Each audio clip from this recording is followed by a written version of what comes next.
છે જ્યારે દાદાનું બુલડોઝર રાજ્યની અંદર વિવિધ જિલ્લાઓની અંદર ફરી રહ્યું છે ત્યારે અમદાવાદની અંદર કે જ્યાં કાચની મસ્જિદની સામે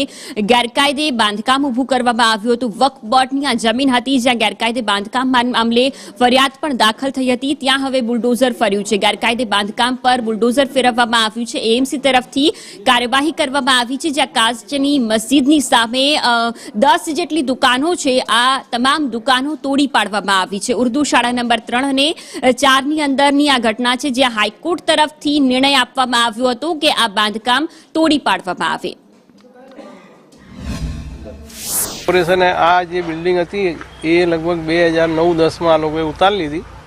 એટલે પછી એમને વારંવાર રજૂઆત કરી હતી કે ભાઈ તમે આનો કબજો અમને સોંપી દો, કારણ કે અમારે મસ્જિદના નિભાવ માટે અમને પૈસાની સખત જરૂર હતી અને આ લોકોએ અમને કબજો આપ્યો નહીં, એટલે અમે જગ્યા તો અમારી હતી એટલે એ સમજીને અમે આ ડેવલપ કર્યું હતું 2017 એ ખાલી આ લોકોએ એમ કીધું ભાઈ તમે આ ઇલીગલ કન્સ્ટ્રક્શન છે એટલે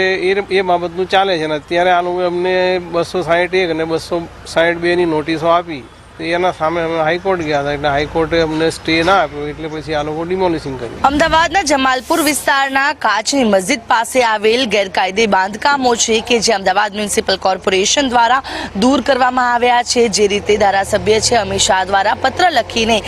તંત્રને આ ગેરકાયદે બાંધકામો અંગે જાણ કરવામાં આવી હતી કે ઉર્દુ શાળા નંબર 3 અને 4 ઉપર આ પ્રકારે ગેરકાયદે બાંધકામ કરી દેવામાં આવ્યું હતું, જેની જાણ કોર્પોરેશને થતાં જ તરત કાર્યવાહી પણ કરવામાં આવી અને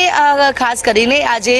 મામલો છે તે હાઈકોર્ટ સુધી પણ પહોંચ્યો હતો અને હાઈકોર્ટના નિર્ણય આવ્યા બાદ હવે આ બાંધકામને તોડવામાં આવી રહ્યું છે। આ જે આખું બાંધકામ હતું, દુકાનો છે કે જે સ્કૂલની જગ્યા પર પાડી દેવામાં આવી હતી, કાચની મસ્જિદ પાસે આ ગેરકાયદે બાંધકામો જે કરવામાં આવ્યા હતા તેને લઈને ધારાસભ્ય દ્વારા પત્ર લખવામાં આવ્યો અને ત્યારબાદ આખે સમગ્ર મામલે તપાસ પણ થઈ અને આની ઉપર બુલડોઝર ફેરવી દીધું છે અને તમામ બાંધકામો છે કે જેને દૂર કરવામાં આવ્યા છે।